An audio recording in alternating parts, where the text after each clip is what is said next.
اعوذ باللہ من الشیطان اللعین الرجیم بسم اللہ الرحمن الرحیم وبہ نستعین وصلی اللہ علی سیدنا محمد وأہل بیتہ الطیبین الطاہرین اللہم صلی علی محمد وآل محمد وعجل فرجہم۔ یہ اردو آڈیو ہے اس کتاب کی جس کا نام ہے میرا طبیب کہاں ہے، اور یہ اس کا پہلا چیپٹر ہے۔ بسم اللہ الرحمن الرحیم۔ سب سے پہلے شکر خدا کا کہ اس نے مجھے مسلمان بنایا، پھر اس نے مجھے کئی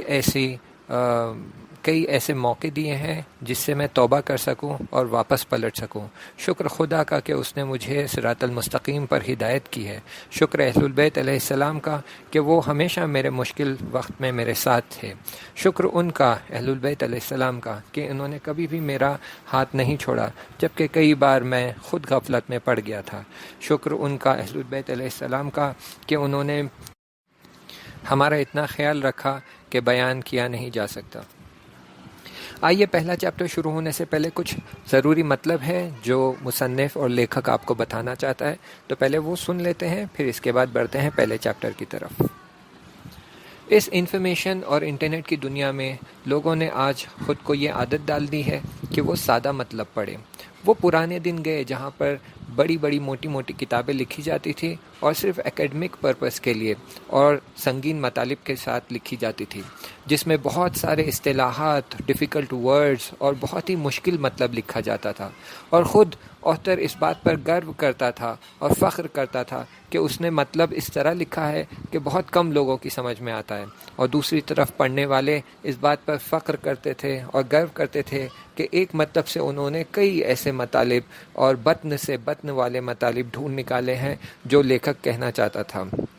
آج بھی ہمیں ایسی کتابوں کے کچھ مطلب کہیں کہیں دیواروں پہ لکھے ملتے ہیں، جس میں سے کچھ مطلب اس طرح ہے: نو دائی سیلف یعنی خود کو جانو، یا I think therefore I am یعنی میں سوچتا ہوں اسی لیے میں وجود رکھتا ہوں۔ لیکن آج لوگ کسی اور مقصد سے پڑھتے ہیں۔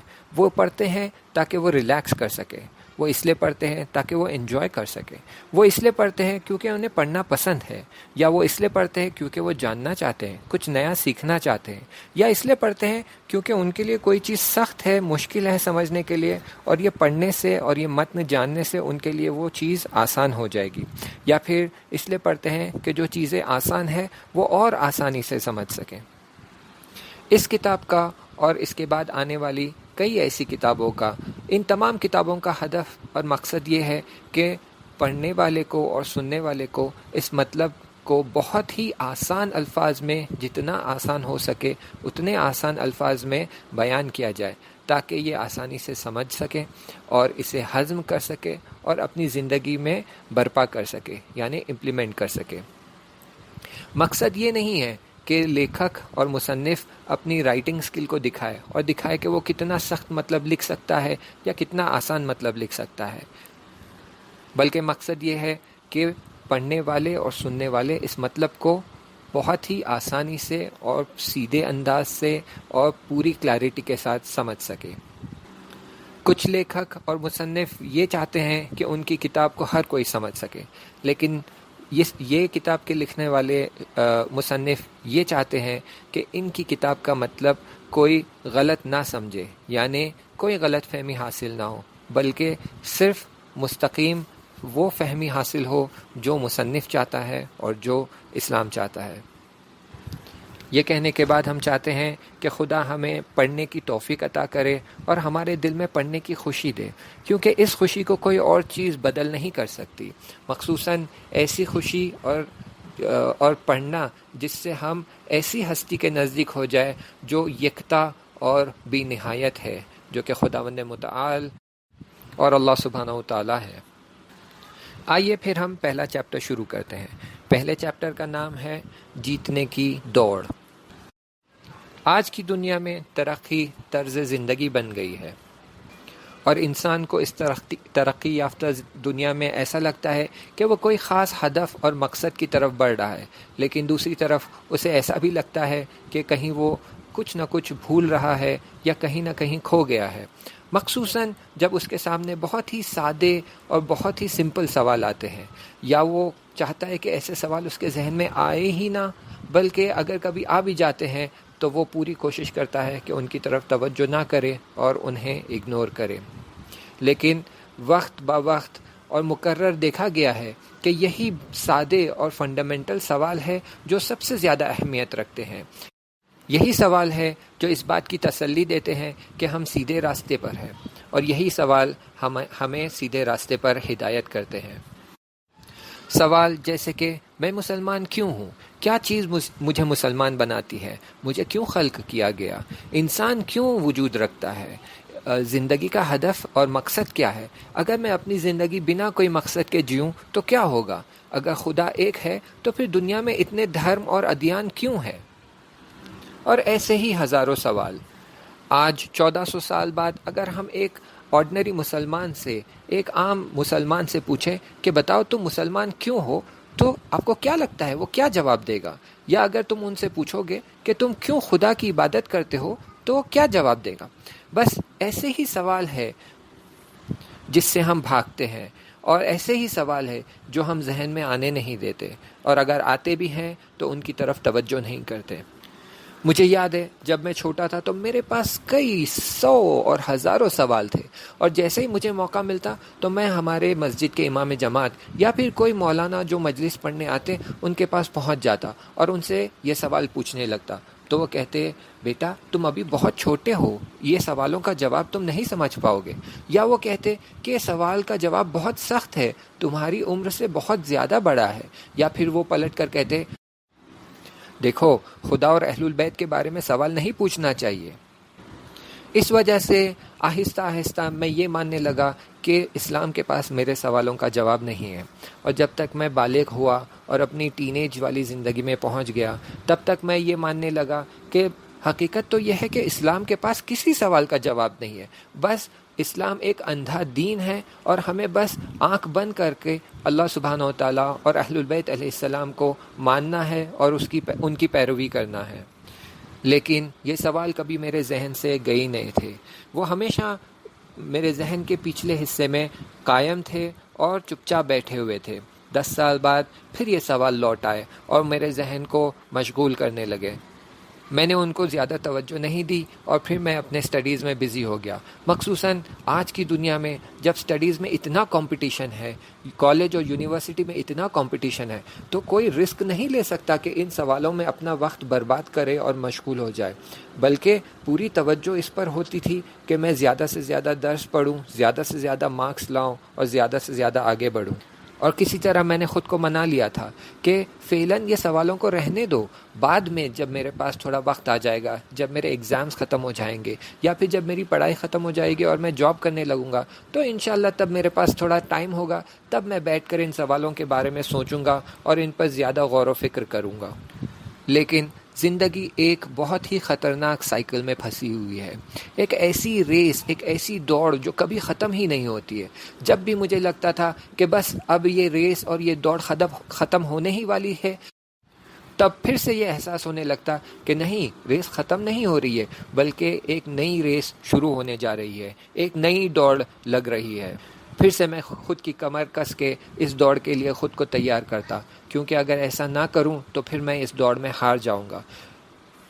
چاہے کتنی بھی کوشش کر لے، یہ سائیکل کبھی ٹوٹتا نہیں ہے اور یہ دوڑ کبھی ختم ہی نہیں ہوتی ہے. جتنا بھی آپ کوشش کر لیں، جتنا بھی میں خود کو تیار کرتا اور اس دوڑ میں لگ جاتا اور کوشش کرتا اور امید کرتا کہ یہ دوڑ ختم ہو جائے، لیکن میں یہ بھول جاتا تھا، بلکہ ہم یہ بھول جاتے ہیں کہ اس دوڑ میں سبھی لگے ہوئے ہیں اور ہر کوئی چاہتا ہے کہ اس دوڑ میں وہ آگے رہے اور یہ دوڑ جلد سے جلد ختم کر سکے، بلکہ نہ صرف ختم کر سکے بلکہ یہ دوڑ میں جیت جائے. اور اس دوڑ میں ہم اتنا مشغول ہو جاتے ہیں کہ ہم بھول جاتے ہیں کہ ہم اس دوڑ کو جیتنے کے چکر میں اپنی زندگی میں کیا کیا چیزوں کو پیچھے چھوڑ گئے ہیں اور کیا کیا چیزوں کو سیکریفائز کیا ہے، جب تک کہ بہت دیر ہو جاتی ہے. مجھے یاد ہے کہ جب میری خانم ایک ملٹی نیشنل کارپوریشن میں کام کرتی تھی تو اس کے باس نے اسے کہا کہ دیکھو کلائنٹ سے ہمارا کال ہے اور کلائنٹ جو ہے وہ امریکہ میں بیٹھا ہوا ہے، تو ان کے یہاں جب دن ہوتا ہے تو ہمارے یہاں رات ہوتی ہے، تو تمہیں رات میں آفس آنا پڑے گا کیونکہ کلائنٹ کا کال ہمیں اٹینڈ کرنا ہے اور اسے جواب دینا ہے. تو میری خانم نے کہا کہ نہیں، میں ایسے وقت پر جو دیر رات وقت ہے میں کام کے لیے نہیں آ سکتی، میری اپنی پرسنل لائف بھی ہے۔ تو فوراً باس غصہ ہو کر ان سے کہنے لگا کہ اگر تم ایسی فکر رکھو گے، ایسی اپروچ رکھو گے، تو تم کیسے امید کرتے ہو کہ اپنے کریئر میں گرو کرو گے اور آگے بڑھ پاؤ گے؟ ہمیں دیکھو، اپنے سینئر سے کچھ سیکھو، دیکھو میں کتنے گھنٹے ایکسٹرا کام کرتا ہوں، میں نے تو ان کا حساب بھی رکھنا چھوڑ دیا ہے۔ جب میں صبح گھر سے نکلتا ہوں تو تب میرا بیٹا سو رہا ہوتا ہے، اور جب تک میں کام کر کر واپس لوٹتا ہوں تب تک وہ پھر سو جاتا ہے۔ اگر اپنی جاب میں اور کریئر میں ترقی کرنا چاہتے ہو تو خود کو ڈیڈیکیٹ کرنا پڑتا ہے اس کام کے لیے۔ تو میری خانم وہاں چپ چاپ کھڑی رہی۔ جب اس نے اپنا بیان ختم کر دیا تو میری خانم نے بہت مؤدبانہ انداز سے ان سے کہا کہ کل اگر آپ کا بیٹا آپ سے پوچھتا کہ بابا آپ کے لیے کیا ضروری تھا، آپ کا کام کاج یا آپ کا بیٹا، تو آپ اسے کیا جواب دیں گے؟ اور پھر وہ وہاں سے چلی گئی۔